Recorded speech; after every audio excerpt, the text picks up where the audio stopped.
You know how to hold it all together, but when it comes to your relationships, something's always missing. Welcome to Emotionally Wealthy, a podcast for high achievers who are ready to trade emotional disconnection for clarity, fulfillment, and relationships that are nourishing, not draining. I'm your host, Karen Conlon, licensed therapist, transformational coach, and your guide in turning insight into action. Are you ready for it? Let's do this. Welcome. This is Karen Conlon with Emotionally Wealthy. I am incredibly excited today to be joined by Dr. Vinita Menon. We are talking about a topic today that is so common and so prevalent, and something that I think particularly impacts women in different areas of their lives, whether it's in the workplace, family. But Dr. Vinita Menon, amongst many other things that she excels at, is a clinical psychologist. She is a keynote speaker and the co-founder of Thrive Mind. And today we're going to be diving into the emotional roots of people pleasing, especially for high achieving women who are navigating cultural identity, childhood conditioning, and also the weight of gendered expectations. So if you've ever struggled with guilt or boundary setting, or have felt like you've had to perform in order to be loved, this episode is for you. So Dr. Menon, welcome Thank to the you, Karen. Emotionally How Wealthy are you? podcast. In researching and preparing for this episode, one of the things that that stands out to me as someone that can also relate with this is that mentioning that you have been in that position where you're the only, uh, specifically, you were talking, I think, about eighth grade, like that experience, just kind of trying to crack that social code. And I'm just curious about that experience and telling us a little bit about the kind of messages that you received Mhm. growing up while maybe encouraging people pleasing or anything that might have come up for you during that time. Absolutely. I mean, I'm really thrilled to be here with you, Karen. And there was so much synergy in our first Ah, conversation that so I'm like, much. It was well, so what good. what are we gonna narrow it down to, right? So I know, that was I know. It was so much fun. hard. Yeah. So, but yes, I think a lot of what happens to us and for us in early childhood certainly shapes us. And I think drawing on my psychology background as well as my lived experience together, I check all the boxes. I am a pretty classic immigrant story. Came to the U.S. with my parents. I was a baby. Hmm. Um, I don't have recall of life in India as an infant, but certainly my parents made a point of taking me back to meet family and enjoy the cultural experiences throughout my childhood. Mom and dad early on needed to teach me and teach themselves how to merge the humble culture that we were from and the hustle culture of the US. So, how Yeah. to make it, how to, thrive and feel settled and establish some roots. I mean, I really think of them as pioneers. Along the Yeah. way, they wanted to make sure that I had a healthy understanding of where I came from, but also access to a lot of opportunities here. So the neighborhoods that we lived in, yeah, I was the only non-white all the way till eighth grade. And that it Yeah. just I don't think my parents chose the neighborhood for that, but I think they picked based on schools and location to work and the usual things we make decisions about for home and residences and things like that. Um, but I was acutely aware of, what to pack for lunch, how my name is pronounced. And when I walked back in the door to my home, it was a whole different set of expectations than at school. So there was a lot that I sort of absorbed as a young child. Yes. Um, some of those messages were great, and some of those I had to undo and unlearn. And I'm finding that my clients in both the psych practice and the coaching business are continuing to do. They're like a lot younger than me. They're millennials and younger, Hmm. and they're still unpacking some of these things. I kid you not. This week, 3 people in 2 days said, you know, I had to mispronounce my name just to fit in. And then Wow. later I thought, what am I doing? Yeah. Why would I mispronounce my own name? Who does that? Yeah. You know, Yeah. but it happens. It happens. And I confess I'm guilty of the same. So I it's very I mean, a name is such a significant part of your identity, right? We're getting at like the core part of who you are. And, like it starts with that nugget right there. So, It's so interesting that you mentioned that. I quite literally just had a coaching session with a client who has moved. She's American, from the West Coast, has moved to a country in Europe with her family. And quite literally, this topic came up in our conversation where she was saying, I'm really trying to assimilate. I'm trying to do the best I can to fit into the culture while also not losing myself. But it's hard to contend with the fact that not even my name is pronounced correctly. It's been a really interesting road for her with regards to identity. And so for you specifically, though, moving into this area and the space where, like you said, you choose a neighborhood for the school and the prospects of what this particular area might give your children, right? Because that's what we think about, is what are the Mhm. opportunities that can open up. And of course, because there's so many other just basic life things to worry about, like putting food on the table. We don't have time. Parents, especially immigrant parents, don't often have the time, or the energy, to be quite honest, to ask, like, oh, how are you doing? What's going on with you? Is there anything that you want to talk about? Are there any struggles that you're having? Um, can you talk a little bit about that and that particular aspect of your transition?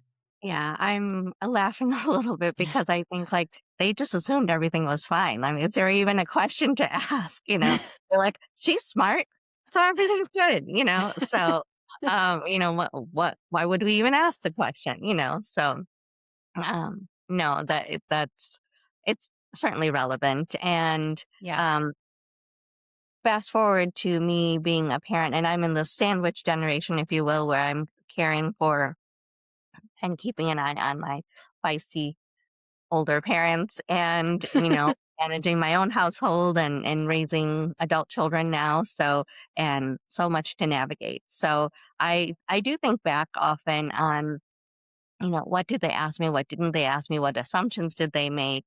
Yeah. Um, and on the one hand, I'm so thankful for they had this like, you can do anything you set your mind to, just go for it, approach. Mm, And yet they had some pretty conservative expectations of like I didn't go on sleepovers, for example, or if my family didn't know the other family, I wasn't allowed to go over to friends' homes. And, that would be the equivalent of like social media limitations now. right. It's not just the electronics, but you're cut out of a social experience too. So, to balance that, my parents did spend a lot of time creating a community. Like I said, they really are pioneers in the Chicago area, and creating a multicultural and Indian based community for me to meet other kids my age and other people and grow up. And sharing those experiences. Yeah. They had a lot of pressure on them to get it right. And in their Hmm. definition amongst their peers, and I still like sometimes go with my parents to see some of those uncles and aunties, of their contemporaries. And I think they had a lot of pressure on, oh, you chose to leave family and pursue your career and like you're raising your kid in a foreign country, you better make sure they're still hardcore Indian. When you go back there surprised, like, oh, she eats all the food. Yes, why wouldn't she? She speaks so well. Yes, why wouldn't she? So I felt like I had to be 100% Indian and 100% American, if you will, and fit in. And I needed to eat PB&J as well as, like it all had to match. And I like think that is a huge rule or pressure that a lot of women feel. A lot of women that I meet feel like it has to be 100% of everything. It can't be one or the other. As you're speaking, I'm kind of envisioning you. I have this visual of you kind of towing the line, and kind of constantly balancing between a few different things. So on the one hand, one foot in your Indian culture. On the other hand, also trying to navigate the assimilation and the acculturation and all of that, getting used to like the Americanized way of doing things, and trying really hard to both integrate them and not have them touch each other in certain situations. And then when you talked about the PB&J, and then also at the same time, knowing and being exposed to also your foods, we know that food plays such an important role in Indian culture and in many cultures, right? It is the thing that connects. It's really important. So I thought it was interesting that your family was really, pleasantly surprised that you were still in touch with that part of you and of your culture. But it sounds like you were trying to be really excellent at both things, all the things, and managing it all. How did you get to that point where you figured out, or what was the point, maybe is the better question, where you figured out, oh, I better try to be really good at all of it? I can't remember a time when I wasn't aware of it, to be Wow. perfectly honest. Yeah, it goes so far back into childhood that I, and I think, when we think about the individual level, I am perceived as, and I think of myself as a smart, observant person. It helps, it Hmm. comes in handy as a psychologist to have Yes, it does. those traits. And I think, sometimes a career finds us and vice versa. So I had some of those core like intuition, empathy, observational skills. So before I knew the term or the phrase crack the code, I was already doing it? Yeah. So what is everybody else doing? What do I need to do? But I think the solution for me was being compartmentalizing first before Mm. integrating and before like assimilating and acculturating, because I think compartmentalizing helped me in earlier childhood and even adolescence where I had my school life and my friends there, and then I had my Indian community life and social experiences there and community work and Yeah. family parties, and and the two shall not mix, like it was just very, it was easier for me to manage. And I would have, if I went to like homecoming activities, but then on the weekend there were like temple activities, or like it was really much easier for me to make sense of it as a young child. We're talking adolescence here, where everything is confusing.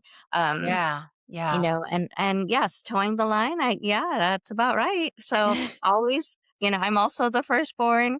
So I'm always like, Mom, Dad, I want to go on the trip to France with French class. I'm really good at French, so I need to go. They're like, what? Travel on your own? What do you mean? So I'm like, yeah, but the teacher will be there and there's going to be other students and it'll be fine. And so they're like, okay, everything equated back to you're a good kid, you're a good student, therefore you get to go. So I felt like as long as I checked all the boxes, um, the reward was not questions about how are you doing, but more like just more permissions and more freedom. And I think that's true for most families, right? If you trust each other, you get more permissions and more freedom. But the reins get tighter if there's a lack of trust. So some of that is truly foundational as families and not really to do with culture or ethnicity.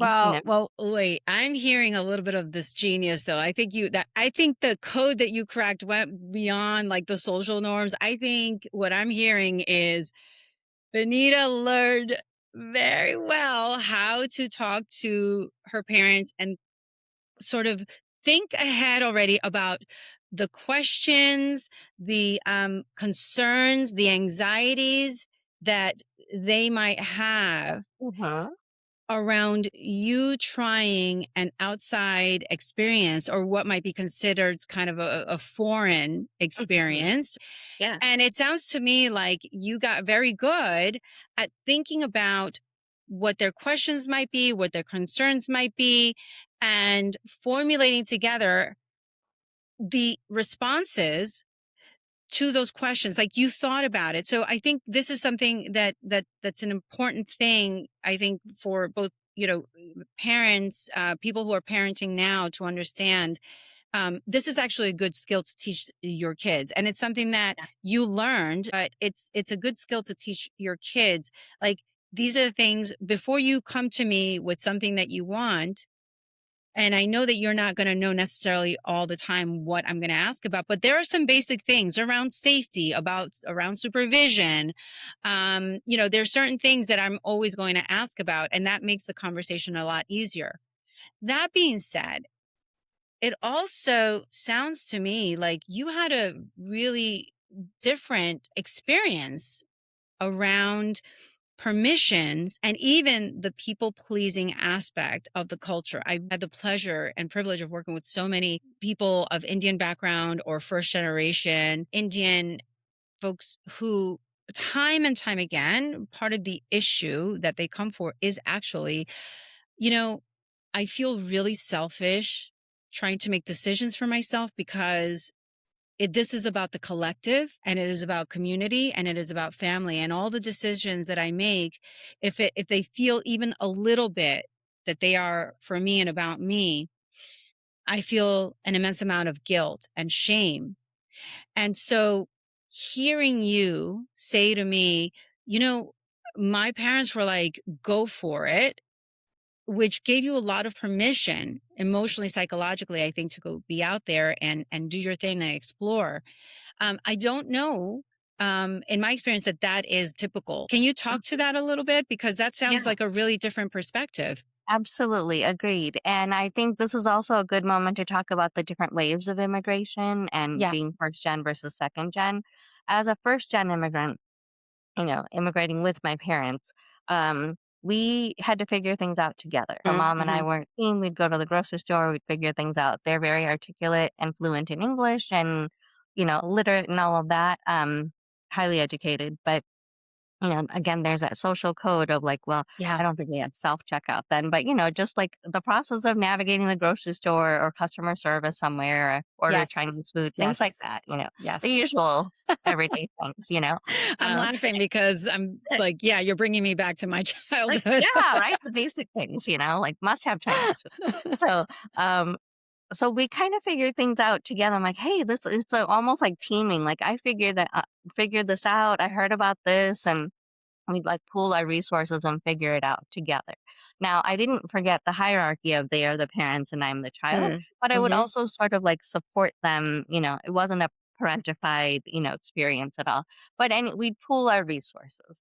Now, Yeah. when I work and talk to people who either are second gen or they immigrated at a later age where like psychologically they're more formed and they've immigrated later, like age 10 plus, Yes. or they've been born here, and that's where a lot more of the guilt, the obligations, the pressure feel much more negative.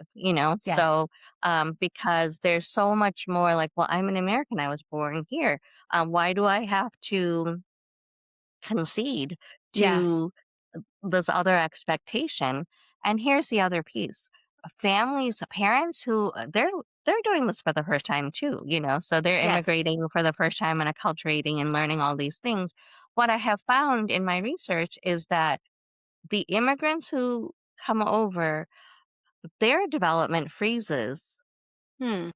at that age. And so their counterparts in India have evolved and have modernized, for lack of a better word, and adapted and evolved to be more global, if you will.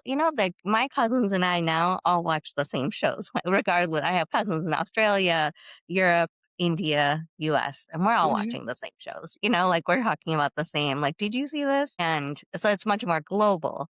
Yeah. Um, but then, we're talking 70s. My parents' counterparts in India evolved and adapted at a certain pace to the changing world, whereas Mhm. my parents held on to the cultural values, and I see that happening with other immigrant families too. They and other clients have told me like I feel like my parents are stuck in a time warp, and they haven't come forward. And whenever you go to a new culture or a new place, you proceed with a little bit of caution. I mean, it would be kind of reckless not to, whether it's a new restaurant or a Mhm. new town or a new country, you proceed with caution. The basic needs of safety and security come first. And I see the most family conflict, when the parents have immigrated and the children are born here in the US. And that is probably what you're referring to, perhaps, Karen, in your client work.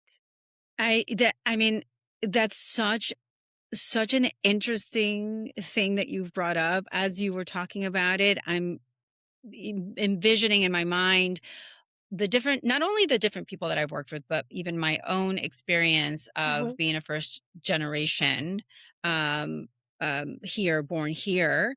And so this makes so much sense. And it's something that I don't think people really have access to or think about, the fact that there actually is a difference in the attitudes about the family of origins culture, and even how much loyalty there is or needs to be to where they came from and to hanging on, versus the people who are back home, let's say, quote unquote, who are just kind of living their lives and just kind of evolving. Whereas you have folks that come here and they're really on some level maybe desperately trying to stay in touch with the culture and the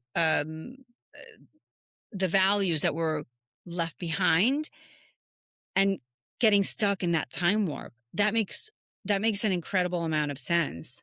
Yeah, and then, let's take it a step further. So, when I do my intakes for my clinical sessions or my first sessions for coaching, I am studying the family of origin through Yeah. that um, culturally sensitive lens. So, I'm asking questions about, like, talk to me about your immigration experience, or were you born here? Are you first gen? Are you second gen? Are you third gen?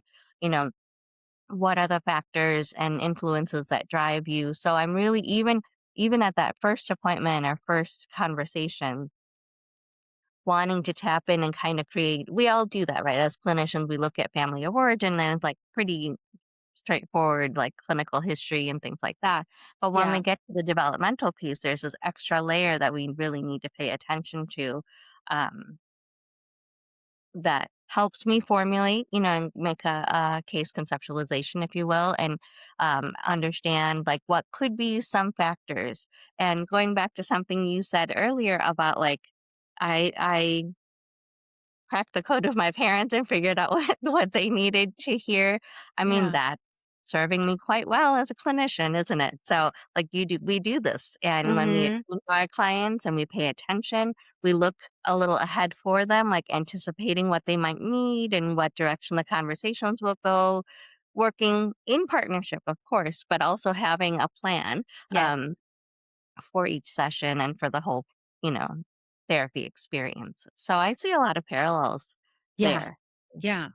Yeah, no, absolutely. And I think there's some of the stuff that I feel it comes natural to some people, and then to other people, it's learned. And at the end of the day, it's part of survival in one way or another, right? And I know that sounds a little extreme, but survival within the context of what I'm talking about is just learning to fit in and learning to adapt, right? So not survival necessarily in terms of life or death, but just survival in terms of being able to get what you need, so that from this part of your life, so that you can assimilate it and fit in into other parts of your life, when those two Yeah. parts are sometimes in contrast with each other, but you need to make them work because you're in the middle.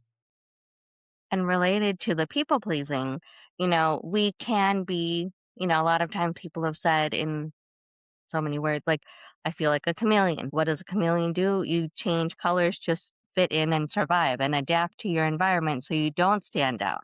It's not good to stand out. Hard message. Don't be hot pink if you're against a green leaf, you know? So in the jungle, wherever chameleons live, I don't know. You get this message of like must fit in, must blend in. You know, if everyone's wearing a black hoodie, you're wearing a black hoodie, like all of that. Then you go to a family party or a cultural experience. Hello, you cannot show up in jeans. Like Yes. you need to be all decked out and do all the things to make sure that you fit in there. All this long before the word fusion comes to mind. So all this like compartmentalizing, doing all the Yeah. right things. Then we get to the young adult. So what happens when you age up? Uh-oh, you're out in the world and you're Yeah. like entering like corporate America and you're like what do you need to do there? You need to speak up. You need to know yourself. You need to be assertive. Hello, we didn't get a lot of this training, you We didn't know, get any training. Yeah, we right? didn't. Yeah, Right. yeah. Mm-mm. A few days ago, a client said, I don't feel like I know myself, you know, and I don't Mhm. know, like, I'm not able to trust my gut. So the counteracting system to people pleasing is to trust your own gut, your own intuition, and let that guide you. I I hardcore believe that the biggest regrets that I have in my own life are when I didn't listen to my gut. Right. I cannot Yeah. emphasize that enough. And I overrode my own intuition. Yeah. And okay, they were fixable, but you know, that can cause some angst and pain in the meantime. So then you layer, you know, educational choices, the professional social experience. You know, Yeah. what does that look like? Being assertive. I don't even. A lot of clients are like, I don't know how to do that. I don't know how to speak up when I know my manager said something wrong, you know, and I don't know how to speak up and politely correct because we didn't do that as kids with our parents, you know. Right. Um, Right. then comes motherhood for many if you Mhm. choose it, um, and then many clients have said, "Oh my gosh, my mother's words just came out of my mouth," you know, like, and that's not unique to Indian culture, but you know, that's a parent child thing. But at the same time, they're like, that doesn't make me responsive to the child in front of me. I'm almost like parenting myself, Yes. you know, Yes. back when I was younger. And yes, becoming a mother does activate some of those childhood experience in us. It can be a really transformative experience, but um, awareness is good. Being aware that you're doing this and I don't want my mom's words and I don't want to be as strict as her, but then articulating, well, what do you want? What kind of parent do you want to be? What kind of acculturated parent do you want to? What messages do you want to convey? Things like that. Take some time. And I really think coaching and therapy sessions are a good place for that. Cause, you know, like Karen, if you and I are hanging out, we're not having these kinds of conversations. Right, No. right, right. And I think again you brought up another really important point that I'm also a big believer in, and I try to relay this also to not just the people that I work with, but you know, to my own daughter and whoever will listen. Like, listen to your gut, trust your intuition. Anytime that I haven't paid attention to my gut, I've gotten in trouble one way or another.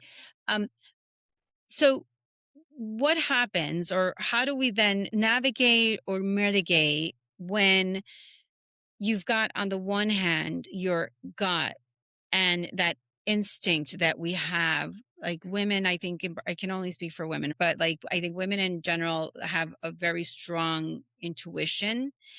um how do you then put that against traditional gender roles that reinforce people pleasing behaviors, which may actually be going against your gut? How does one navigate that? The trust your gut, right? Versus those reinforcing gender roles, the traditional gender roles. Yeah, I see that mostly in women who are pursuing some sort of professional career and their mom. So they're spread very thinly as we are. And there's a lot of competing, as you said, a lot of competing expectations. So Mhm. thinking about like just a blend of clients, like I'm a new mom and I finished my maternity leave. I'm going back to work. I need to make some daycare decisions or nanny decisions. I don't Mm. know how to, I feel like I'm bossing them. I don't know how to do that, but yet I know what's best for my kid, like Yes. I'm the mom. And so the conflict and the stress comes from I know what's best for my kid and that there's confidence there. I'm the mother. And yet how do I assert that expectation to and direct and delegate like, okay, when you're watching something as fundamental as like, we're getting over a diaper rash or he's allergic to milk or, something like that, some Yeah. pretty foundational things. You can't just say, well, do the best you can, like you have to give people direction. And that I think people often, the women I work with often confuse the word conversation Mhm. and confrontation. They Yes. perceive so many things as a confrontation and they back away quickly even though their gut's telling them, "I need to talk about this, and I need to convey I'm the expert on my child. This is my child. Yeah. I need to convey this." Or, "I'm the expert on this team project. I'm the team lead," you know? Yes. So Yes. why are you letting people override that? Because Yes. we're conflict avoidant, So it's Yeah. easier to be like, "Sure, whatever, if you say so." It backfires. You feel bad about yourself as a professional. You feel bad about yourself as a parent because you caved in some way. So the people pleasing might be a short term dopamine hit, of Yeah. like, oh, I got through this Mhm. moment. But then it backfires big time and you feel really bad. I've heard this, experienced it, and I have seen it over and over and over again in both clinical practice and coaching. The big backfire, and then it affects their self-esteem, and then we've got this whole spiral going on, because they're strong and they don't want no one wants to no one wakes up in a day and says, I'm looking forward to being a doormat today, Yeah. and like what everyone wants me Yeah, to do. that sounds like a good day. Right? So we don't set out to do that. And then when that happens or we think it happens and we come down, we have high expectations of ourselves too. That's something we've absorbed, right, culturally, and we are not meeting our own expectations then. Yeah. That's a tough conflict. Yeah, because we're in a box to a certain degree. And this box is a box that is full of expectations that was set to us maybe from very early on in childhood, labeling that has happened, projections of, maybe parental or other adults in our lives that project their own anxieties and worries and hopes and dreams onto us. The expectation of when we're talking gender, specifically gender roles of what it means to be a nice woman or a nice person, self-sacrificing.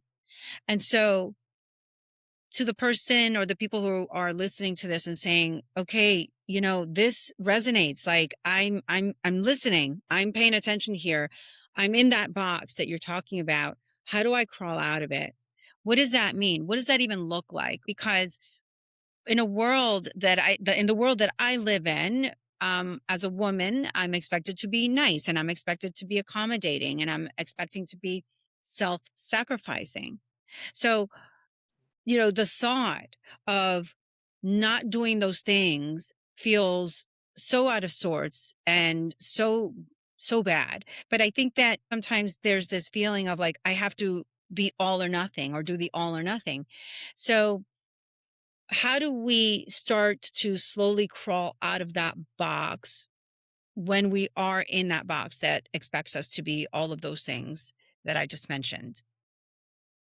You know, it gave me chills when you just said that all or nothing and Mm, the talk because my work in my psychology practice is primarily with autistic adults. yeah.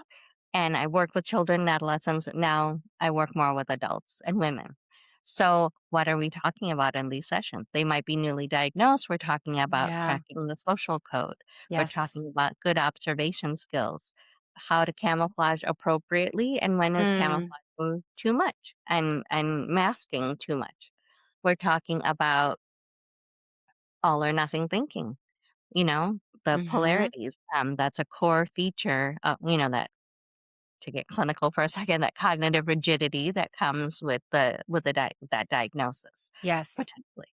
Um, we're also talking about, without even bringing culture into this.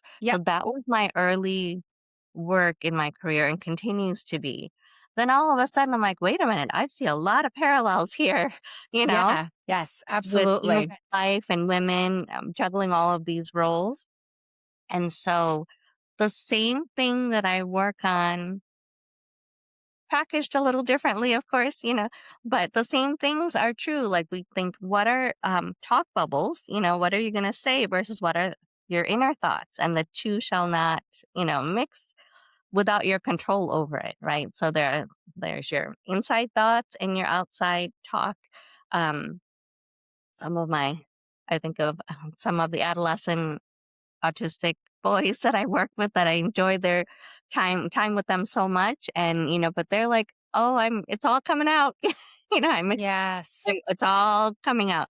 And that is not socially appropriate. So we have to say like, but Dr. Menon, but I think it. So I have to say, I'm like, no, we think it. We don't always have to say it, so Yes. like what stays in, what comes out. That's important for all of us to know. The all or nothing thinking. I will always give in to my boss, or I always defer to my mom, my dad, my husband, my partner, my colleague, um, it becomes an automatic behavior. Yeah. And that might be appropriate sometimes, but nothing is appropriate all the time. Yeah. So to get that nuance, what I usually encourage clients to do is start to begin. First of all, we have to be aware of the box, and then secondly, we think, let's try some easy experiments first. So I have talked to clients, like when you're at a restaurant of any kind, fast casual, it doesn't matter. Ask for something.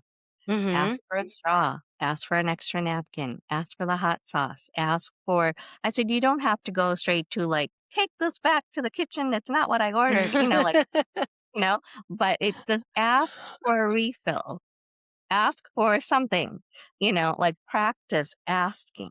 That's not a confrontation. That's just a request, a gentle, start very gentle and see what that feels like. Absorb that into yourself, get practice with it. And this is part of a complete, well-rounded communication set of communication skills. Um, that it's not just, okay, like I personally am allergic to edamame. So if you put it on my plate, I'm going to have to say like, hey, I can't eat this, So, Yeah. uh, and it doesn't have to be like critical, like I'm allergic to it situation. It could simply be, this is not what I ordered, cheese, no cheese, but you have to very gently, first of all, be aware of the box and then find those words to help you gently assert, Yes. gently express, and go on from there. So, Okay. So when you are um, teaching and coaching and guiding people into starting with these small steps, what are you actually teaching them about the narrative? What's the narrative that you're oftentimes working with? Are what's the struggle, right? That people are coming with? Like, is it am I good enough? Can I do this? I'm not allowed to. I shouldn't. I'm a bad person. What are some of those narratives that people come in with? And when you introduce this type of practice, what is the change that you're either hoping for or that you're seeing in the narrative, in the things that they're telling themselves? I mean, people are coming in, they don't say it this way, but they're coming in truly questioning whether they matter or not. Mm, You know, do I matter? Does my voice count? Or am I here just to like make everybody happy? Nobody comes in saying this, but that is really what we're talking about. yeah. So I hear they feel like they're hitting a wall, feeling frustrated, Some of that anger turns inward and looks like depression. Some of that anger turns outward and looks like aggression. Um, doesn't matter, but the core issue is that like they start undermining themselves Mhm. and wondering, like, trying to do the soft, well, maybe, I could just eat the cheese. It doesn't matter. Like, it's okay. I didn't ask for it, but it's all right. Let's not make a scene. Let's Right. lay low, go back to be that chameleon. Don't cause a scene. Um, you got rewarded for fitting in right from the beginning, didn't you? So why would I call attention to myself? But then it stings when you get passed up for a promotion or a Mhm. a cool contract or a speaking opportunity because you didn't raise your hand. Right. And then they see that and feel frustrated there, and then we have to work backwards. The reason Yes. why you didn't get picked, the reason why is because you've told everybody that you don't matter. You know, that's a bitter pill. That's hard to swallow, but it is one of the core issues Do in the do people transformation. do people struggle with when you initially um when you initially um introduce that concept of hey, but people pleasing and doing what you're doing is actually working against you. When this is all they've known, this is what they've learned. Sometimes, like you said, like you are allergic to edamame, like sometimes to their own detriment. Yeah, Okay. Because that's a serious thing. If you're allergic to, you have a nut allergy or some kind of, allergy, it could really be dangerous. So, and that's a physical danger. We're talking about, an emotional and psychological danger here too. How does that really land with people though? When you first introduce that concept of, hey, is this actually working for you? I don't think it is. What do you think? yeah. Well, I'm pretty stealth about it, but now if you publish this podcast, everyone's gonna know. so, Oh, this is so we getting build. published. We all right then. We build skills first and feel confident first because if there's no backup plan, Right. I'm activating someone's, safety triggers too. That's counterproductive for making any therapeutic progress or coaching Yeah. progress. Yeah. Um, so we can identify the problem, admire the problem, all that stuff for a while. Um, and then I'll say, hey, how about we try, like just a little gentle, what if you just said no once per day? Mhm. Like what would happen if you didn't reply immediately? Like, or say, let's see, I'll see, kind of get to middle. Don't say a hard no Mhm. if you can't, and again, it's based on the person's personality, their readiness for change, many other things that we do have to assess at the beginning. But if I build something with the client first and then present like, hey, you notice you tried these things, that's very different than what you've automatically been doing. Which one got you the better result? What did it feel like in your body? Like how did you still feel safe? And they're like, well, yeah, I advocated for my son, or I was like, you know, sit down, person who's loudest in the boardroom, like sit down. I know what I'm talking about. Um, and don't talk over me. And I'm like, that was startling and surprising and really cool. Then I kind of introduced like the core concepts underneath, like this is the why behind, because I work with very intelligent women. They need to Mhm. know the why. They need that rational, logical, conceptual understanding. I don't want them to do anything because Dr. Menon said so, and it's very formulaic. So I want them to know the why, but sometimes that experiential learning first Mhm. sets the ground for me to introduce the topic a little bit later. Yeah, and one of the things I really love about what you just said too was just, a little bit early on um here you talked about how you ask how it feels in your body, which is for me one of the core things in terms of learning self-awareness. Self-awareness is not just about being in tune with your feelings and also like being aware of your thoughts. There is then also relearning, or maybe even for some people for the first time, learning that your body is constantly sending you signals about your environment. It's sending you signals about how you feel about a certain person, a certain situation.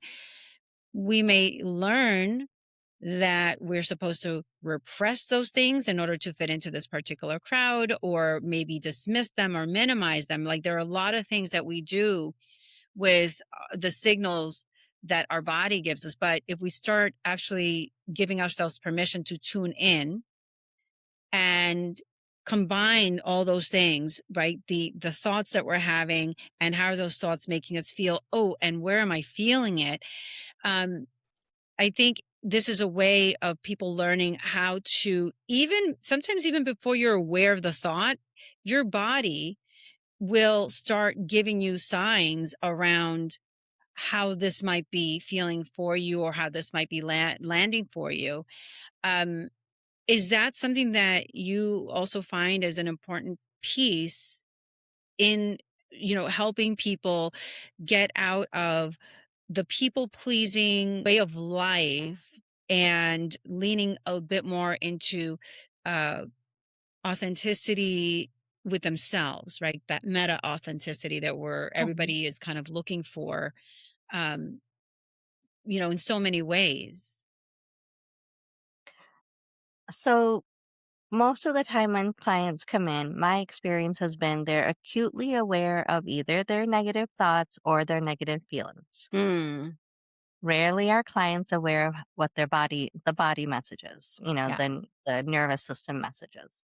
So we need to connect those dots, and we need to work in session to connect the dots and say, okay, when you're having this thought, what else is going on? When you're having Hmm. these, what else is going on? We start with what is most visible and what the client has the most awareness about. Could be Yeah. thoughts or feelings, doesn't matter. But then we need to bring it back to the body, because that's your tell. That's how you know when something does when you do express your true thoughts, your authentic thoughts. How is that landing in your nervous system? But if we don't practice reading the cues from our nervous system, Hmm.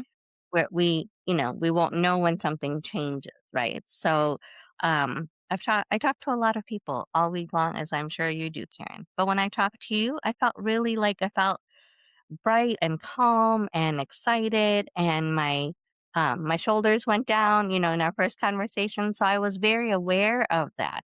If a Mm, client's not a good fit for me, I'm not going to feel those things, and I will refer out. Like, I don't think, I want to get you connected to someone who can do better work with you, or mm, different work with you. So, like, I'm very aware of, for me, it's my shoulders, and, but it could be a lot of things, so, but we start with whatever the client is most in tune with. Could yeah. be thoughts or feelings. We Yeah. start there, but we have to bring it back to the body, because that's going to create.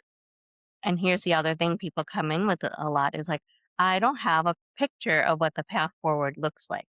My Hmm. mom didn't do this. You know, I'm living my mom's wildest dream, my parents' wildest dreams, the Yeah. immigrant success story. I just made partner. I'm this, I'm that.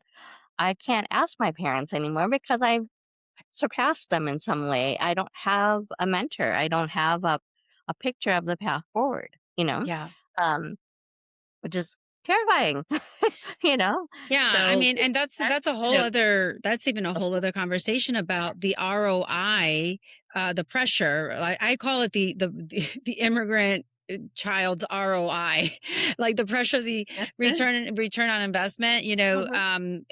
And whether it may or may not be financial, but it's really more of that emotional, psychological. Like, we have really done everything for you to have a better life, and then, there's usually no follow up to that that says, but whatever you do is okay and we're happy either way.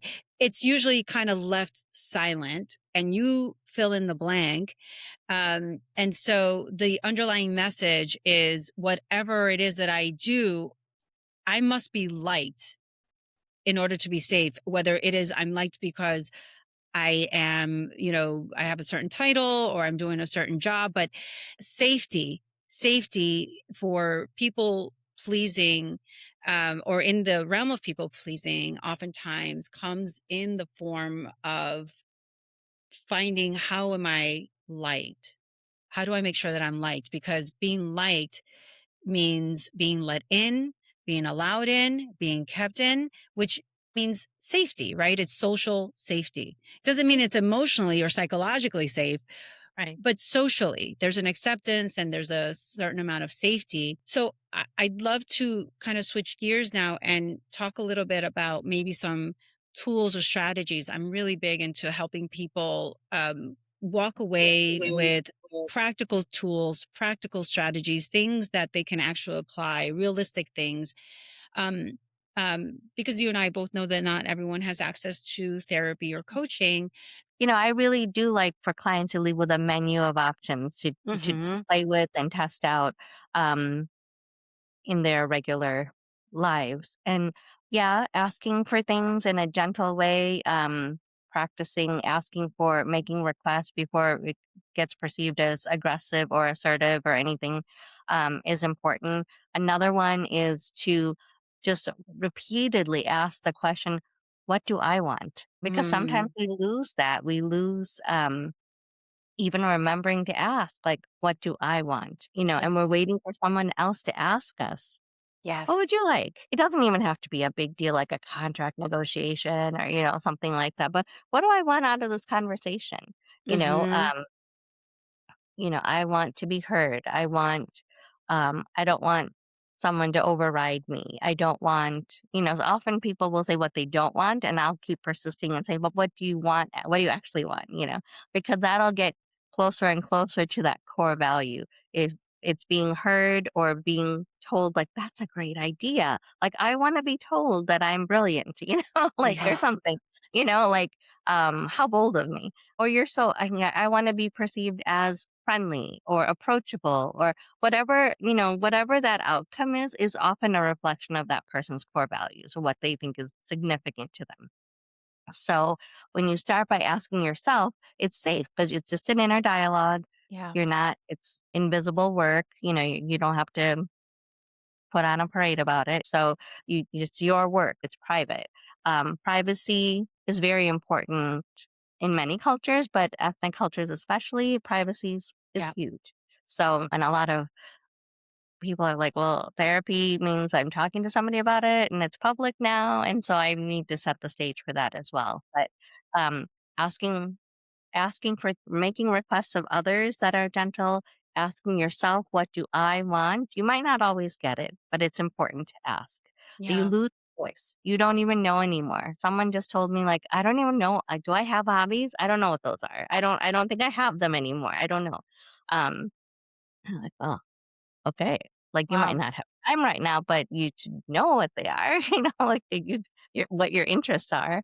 Another approach is really looking at our parts, parts. Mhm. I do think it's a really important thing that we often look over. I mean, how many times don't we say, even to ourselves, well, there's this part of me that wants to do this, and then this other part of me. So we say that very sort of lightly, Mhm. but it's actually a really powerful thing when you realize just how integrated and how impactful each of those parts actually are when they're the ones at the forefront. You can go back Right. to Greek mythology, Roman mythology, literature.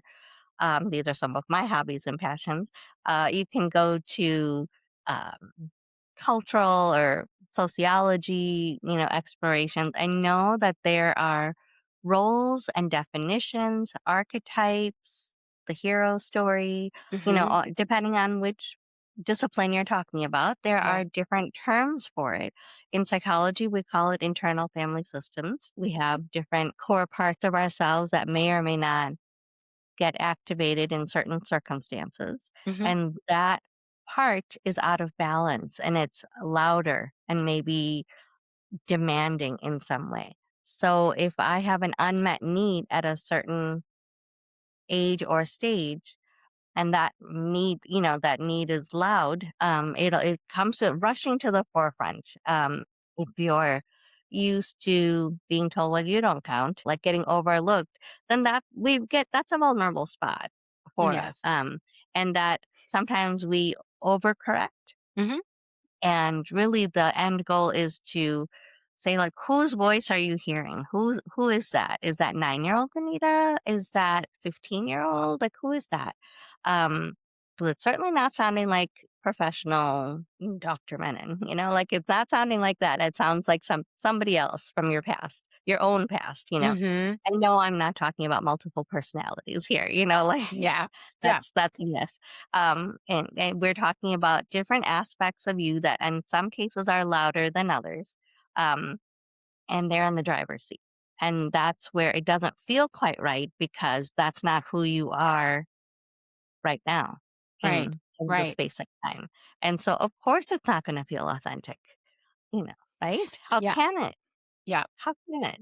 Yeah, So and it's during those times I think where those parts of us are in essence trying to protect us. I mean, we can reframe that in a way, whether it's in a good way or a bad way, whether it's working or not, but it's that those parts of us are trying their best to protect us from, abandonment, rejection, embarrassment, disappointment, whatever it is. Those parts of us that are trying to do that may be functioning from a place that no longer serves us because maybe we're reacting from a place when we were 8 or 9 or 10 years old. We're reacting to situations in a way that we used to react to back then when we didn't know what to do, and that could be shutting down, or that could be fawning and people pleasing to the umph degree, or having an angry outburst. And then to your point, that later you say to yourself, well, that didn't feel good, that didn't feel good. Right, because that's not really in alignment with the adult that you are and strive to be. And so that's when I think, to your point, looking at those parts and trying to understand when they're coming into play, why they're coming into play. And then now that we're aware, how do we, in the present moment, in our adult bodies, say to that part, you know what?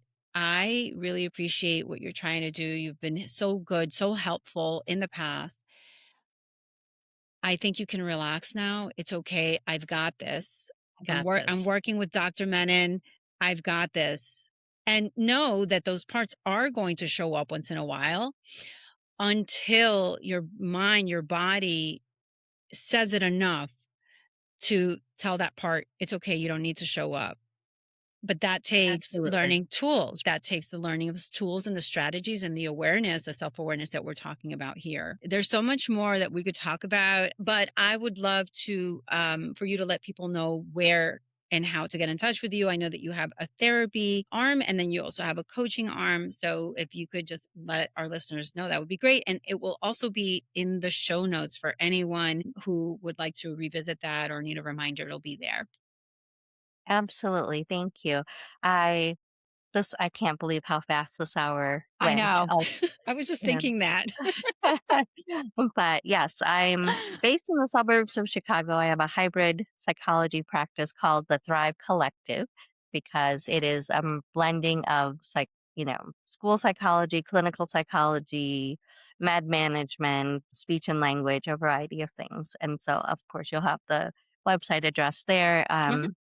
In the show notes. And then the other business is called the Thrive Mind, which is going to be offering continuing education credits for courses for other therapists, as well as coaching services for parents and immigrant women. So, or any of the above.